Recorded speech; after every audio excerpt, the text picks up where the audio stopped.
American professional baseball খেলোয়াড় এবং coach Yogi Berra বলেছিলেন, future is not what it use to B.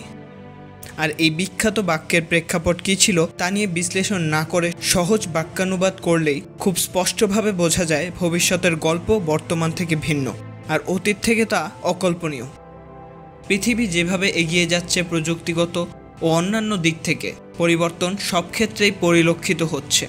খাদ্য, বাসস্থান, শিক্ষার মতো মৌলিক ব্যাপারগুলোয় যেমন অবাক করা পরিবর্তন আসছে, ঠিক তেমনই এসব নানান সুফল পৃথিবীকে ভিন্ন একদিকে ঠেলে দিচ্ছে। তাই পৃথিবীর বিকল্প খোঁজা হচ্ছে ভবিষ্যতের জন্য। স্পেস ট্রাভেল সহজতর করে তোলা হচ্ছে। মঙ্গলকে পৃথিবীর পর সবচেয়ে উৎকৃষ্ট বসবাসের স্থান হিসেবে গবেষণা চালিয়ে যাওয়া হচ্ছে। খুব ছোট জিনিস থেকে শুরু করে অকল্পনীয়, অদূর, অসম্ভবকেও সত্যতে পরিণত করার চেষ্টা চলমান। মানুষের এই ব্যস্ততার জীবনকে নানাভাবে প্রভাবিত করছে চলাচল ব্যবস্থা ও যানবাহনগুলোয় কাটানোর সময়। তাই প্রযুক্তির অতীতকে ছাড়িয়ে ভবিষ্যতের দিকে অগ্রসরের যাত্রায় চলাচল ব্যবস্থার উপর 2050 সালের মধ্যে এক বিশাল পরিবর্তন দেখা যাবে। এই আসন্ন চলাচল প্রযুক্তি নিয়েই আজ আমাদের তথ্যচিত্র সাজানো। তালিকায় প্রথম দিকে কথা বলবো ফ্লাইং কার টেরাফুজিয়া TFX নিয়ে।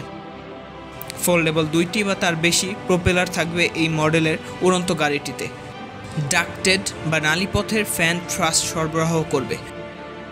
এই ফিউচারিস্টিক গাড়িটি চালানোর জন্য বিশেষ রকম পাইলট লাইসেন্স লাগবে ব্যবহারকারীদের। ডিস্ট্রিবিউটেড ইলেকট্রিক্যাল সিস্টেম উড়ন্ত গাড়িটিকে দ্রুত বেগে অগ্রসর হয়ে উড্ডয়ন বা টেক অফ না করে উলম্ব বা ভার্টিক্যাল স্মুথ টেক অফে সক্ষম করেছে। সর্বোচ্চ 200 মাইল পার আওয়ার বেগে গাড়িটি উঠতে পারবে। তালিকার দ্বিতীয় ফিউচারিস্টিক ভেহিকল হচ্ছে রিনল্ট ফ্লোট।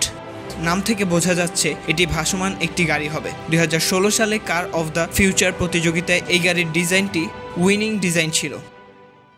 ভাসমান বাবলের মতো রাস্তায় ভেসে বেড়াবে গাড়িটি। একাধিক বাবল কার একসাথে ম্যাগনেটিক বেল্টের মাধ্যমে সংযুক্ত হয়ে চলতে পারবে। এই উদ্ভাবন বাস্তবিক রূপ নিলে রোড রাইডিং সুপার স্মুথ এবং সহজতর হবে বলে ভাবা হচ্ছে। তবে এর কার্যকারিতার পেছনে কোন প্রযুক্তি ও জ্বালানি ব্যবস্থা ব্যবহার করা হবে সেই ক্ষেত্রে এখনও খোলাসা ও তথ্য পাওয়া যায়নি। তবে এর ডিজাইন এবং সিস্টেম বেশ বড় ভিন্নতার সাথে আসছে। বিশাল জনসংখ্যা ও রাস্তার জ্যামজট রোধ করার ক্ষেত্রে যে যান চলাচল ব্যবস্থা বিভিন্ন দেশে বেশ সুফল দিচ্ছে, তার মধ্যে একটা হচ্ছে আন্ডারগ্রাউন্ড টানেলস ট্রান্সপোর্টেশন। এই মাটির নিচে গাড়ি চলাচলের ব্যবস্থা বাংলাদেশেও করা হয়েছে।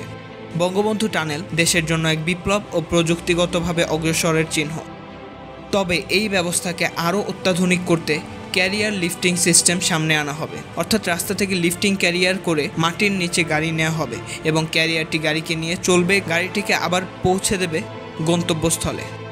কোয়াডকপ্টার কার, ফ্লাইং ট্যাক্সি সহ এরকম আরও ফিউচারিস্টিক ট্রান্সপোর্টেশন সিস্টেম সামনে আনার পরিকল্পনা করা হচ্ছে এবং কাজ চলমান। যদিও এগুলোর পুরোপুরি বাস্তবায়ন কিছু ক্ষেত্রে সম্ভব না হলেও নিশ্চিতভাবে তা অতীতকে এবং বর্তমানকে ছাড়িয়ে যাবে।